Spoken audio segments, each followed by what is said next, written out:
Kakek sebatang kara menjadi korban mafia tanah, hingga akhirnya takdir membawanya pada peristiwa yang tidak pernah ia duga. Seorang kakek tua berjalan tertatih di dalam hutan, memungut kayu kering yang berserakan di tanah. Ia bukan pemburu, bukan pula penebang pohon. Hanya sekadar mengumpulkan ranting-ranting kecil, yang mungkin bisa dijual atau digunakan untuk memasak air. Dulu, hutan ini adalah miliknya. Sebelum segalanya berubah. Sebelum ia kehilangan semuanya. Namun kini, ia hanyalah seorang gelandangan, tak diakui, tak dihiraukan. Tiba-tiba, suara keras memecah keheningan. Beberapa pria berseragam datang menghampirinya. "Hei, kakek! Apa yang kau lakukan di sini?" bentak salah satu dari mereka. Kakek Jono menatap mereka dengan tenang. "Aku hanya mengumpulkan kayu kering, nak. Kayu-kayu yang jatuh sendiri ke tanah." Salah satu pria itu mencibir. "Ini kawasan perusahaan. Kau tidak boleh mengambil apapun dari sini." Kakek Jono menunduk. "Dulu ini tanahku." Mereka tertawa terbahak-bahak. "Tanahmu? Kau pikir siapa dirimu? Ini milik perusahaan sekarang." Tanpa peringatan, pukulan keras mendarat di tubuh rentanya. Kakek Jono terhuyung ke belakang. Matanya berkaca-kaca. Bukan karena sakit, tetapi karena tak ada seorang pun yang mempercayainya. Ia diseret, dilempar ke tanah, dibawa ke pengadilan. Di dalam ruang sidang, suara-suara berbisik, menusuk telinganya. Jangan-jangan dia memang maling sejak dulu. Hakim mengetukkan palunya. "Saudara Jono, Anda dituduh mencuri kayu dari lahan milik perusahaan. Bagaimana Anda menanggapi tuduhan ini?" Kakek Jono menatap ke depan. Matanya masih berkaca-kaca. Ia merasa asing di tempat yang dulu seharusnya menjadi rumahnya. "Dulu ini tanahku," katanya lirih. Seorang pria berseragam maju, salah satu petugas keamanan perusahaan yang menangkapnya. "Saya melihat orang ini berkeliaran di hutan, Yang Mulia. Awalnya saya kira dia hanya tersesat." Kakek Jono menundukkan kepala. Angin berhembus kencang di luar, seakan menangisi nasib lelaki tua yang telah kehilangan segalanya. "Kami sudah memberi peringatan sebelumnya. Dia telah berulang kali mencuri kayu secara diam-diam," ujar seorang petugas keamanan dengan yakin.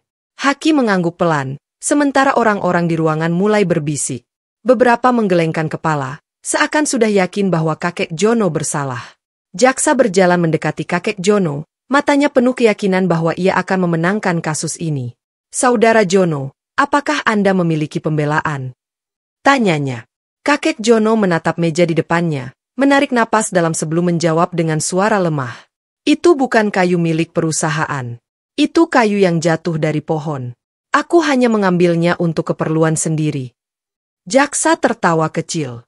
Terdakwa mengakui perbuatannya sendiri. Meski hanya kayu jatuh, tetap saja itu berada di tanah perusahaan. Dan mengambilnya tanpa izin tetap merupakan pencurian. Orang-orang di ruangan mulai mengangguk setuju. Tatapan mereka terhadap kakek Jono semakin merendahkan. Ia hanya terdiam. Ia tahu, apapun yang ia katakan tak akan ada yang percaya. Baginya, persidangan ini bukan tempat mencari kebenaran. Ini hanya panggung di mana yang kuat menghancurkan yang lemah. Tiba-tiba, seorang pria muda berdiri. "Yang Mulia, ini tidak masuk akal." Suaranya tegas. Semua mata tertuju padanya. Bayu, seorang pengacara muda, menatap hakim dengan serius. Bagaimana mungkin seorang lelaki tua seperti dia mencuri dari tanahnya sendiri? Lanjutnya, ruangan mendadak hening. Jaksa menatap Bayu dengan tajam. "Apa maksud Anda? Tanah ini milik perusahaan, bukan milik terdakwa." Bayu melangkah ke depan, mengangkat sebuah dokumen dan meletakkannya di meja hakim. Ini adalah bukti kepemilikan tanah sebelum perusahaan mengambilnya. Bahkan, pemilik sahnya mungkin tidak tahu bahwa mereka masih memiliki hak atas tanah ini. Ruangan kembali riuh. Orang-orang yang tadi mencibir kini mulai bertukar pandang. Mereka teringat, sebelum perusahaan menguasai tanah ini, ada seorang pemilik tua yang tiba-tiba menghilang. Dan kini, orang itu duduk di hadapan mereka. Meski begitu, jaksa bersikeras, terdakwa tetap mengambil kayu tanpa izin. Bayu menggeleng. Bagaimana mungkin seseorang mencuri dari tanahnya sendiri? Hakim menatap dokumen itu sekali lagi, ekspresinya berubah serius. Ia meletakkannya di meja, lalu beralih ke jaksa. Apakah pihak perusahaan memiliki dokumen sah yang membuktikan bahwa tanah ini telah dibeli secara legal dari terdakwa? Jaksa terdiam. Ia melirik ke arah petugas keamanan yang tadi bersaksi, yang kini tampak gelisah. Dokumen perusahaan tentu ada, Yang Mulia, jawabnya, namun suaranya tak lagi setegas tadi. Hakim mengetukkan jarinya di atas dokumen yang diberikan Bayu. Jika memang ada, saya ingin melihatnya sekarang. Hakim menatap kakek Jono dengan tajam. Anda mengatakan bahwa tanah ini milik Anda. Apakah Anda memiliki bukti? Kakek Jono menggeleng lemah. Aku tidak tahu tanah itu masih atas namaku. Suaranya terdengar lirih. Ia menunduk, mengingat kembali bagaimana semua ini bermula. Aku hanya seorang petani. Aku tidak paham surat-surat atau hukum. Mereka datang, mereka bilang aku harus pergi. Katanya, aku tak punya hak tinggal di sana lagi. Aku kehilangan rumahku, sawahku, segalanya. Ruangan hening sejenak. Bayu, pengacara muda yang membelanya, menatap hakim dengan tenang.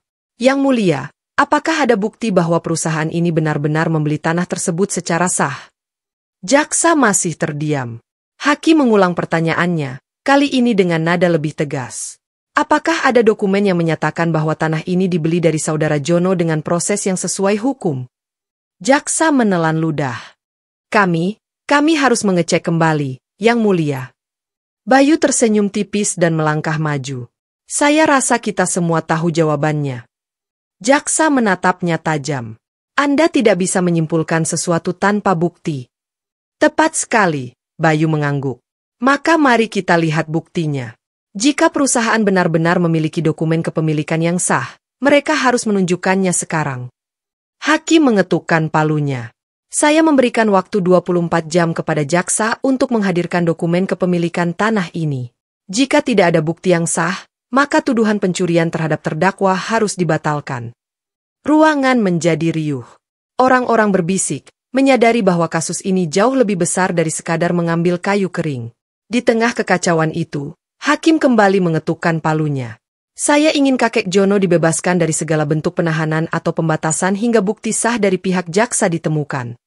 Jaksa segera berdiri. Yang Mulia, terdakwa tertangkap basah mengambil kayu tanpa izin. Kita tidak bisa begitu saja membiarkannya pergi. Bayu menatapnya tajam. Mengambil kayu dari tanahnya sendiri. Jaksa mengepalkan tangannya di atas meja. Yang Mulia, status kepemilikan tanah ini masih dalam perdebatan. Hakim terdiam, menimbang-nimbang situasi. Setelah beberapa saat, ia menghela napas. Baik, karena tuduhan pencurian ini berkaitan langsung dengan kepemilikan tanah yang statusnya belum jelas, maka terdakwa tidak bisa dianggap bersalah sampai bukti yang lebih kuat diajukan. Hakim mengetukkan palunya sekali lagi. Dengan demikian, saya memutuskan bahwa sidang lanjutan akan dijadwalkan besok. Kakek Jono menundukkan kepala perlahan. Matanya berkaca-kaca, bukan karena ketakutan, tetapi karena harapan kecil yang mulai tumbuh di hatinya. Hari ini, seseorang akhirnya memperjuangkan haknya. Namun, ia tahu, perjuangannya belum selesai.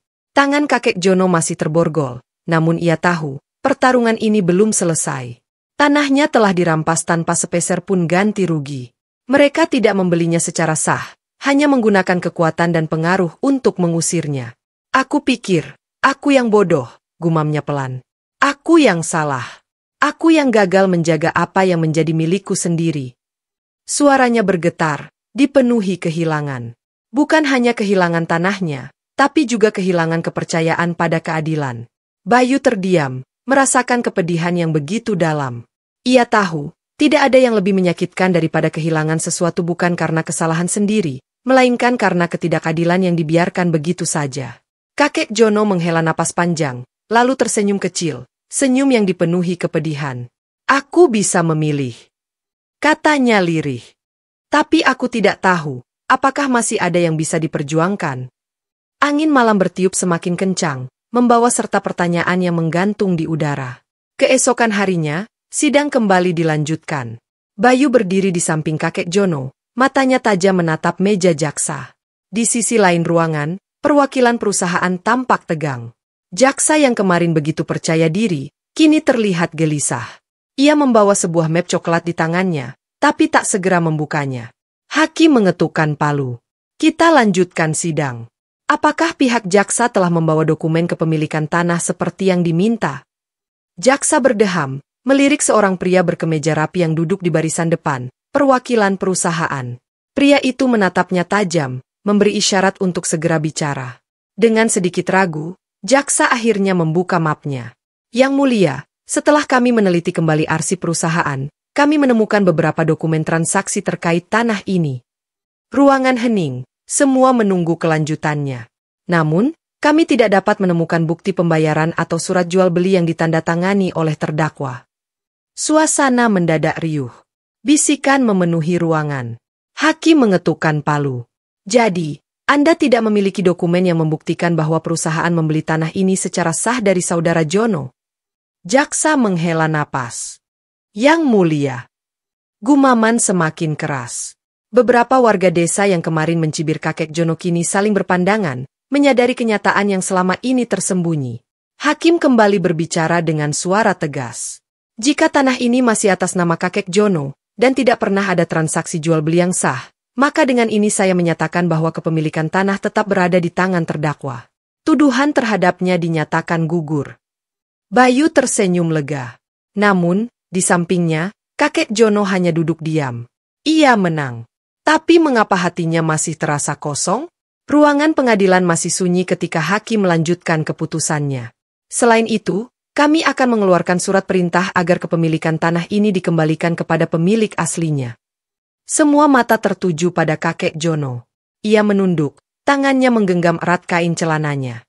Setelah puluhan tahun, tanah itu akhirnya kembali kepadanya. Namun, kini ia hanyalah seorang lelaki tua. Ia telah kehilangan rumahnya, kehilangan keluarganya, kehilangan kehidupannya. Yang tersisa hanyalah sepetak tanah kosong, tanah yang tak lagi berarti apa-apa baginya. Di sudut halaman pengadilan, kakek Jono tersenyum kecil. Ia tidak menangis.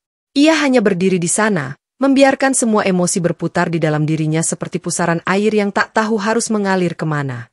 Bayu berjalan mendekatinya, ekspresinya penuh harapan. Kakek, semuanya sudah selesai. Tanah itu kembali menjadi milik kakek. Kita bisa mengurus surat-suratnya lebih lanjut, memastikan tidak ada lagi yang bisa merampasnya, ujarnya. Namun, kakek Jono tidak menjawab. Ia hanya menatap tanah di bawah kakinya, seolah mencari sesuatu yang telah hilang. Bayu mencoba membangkitkan semangatnya. Kakek bisa membangun rumah lagi di sana. Kita bisa mulai dari awal. Saya juga akan membantu semampu saya.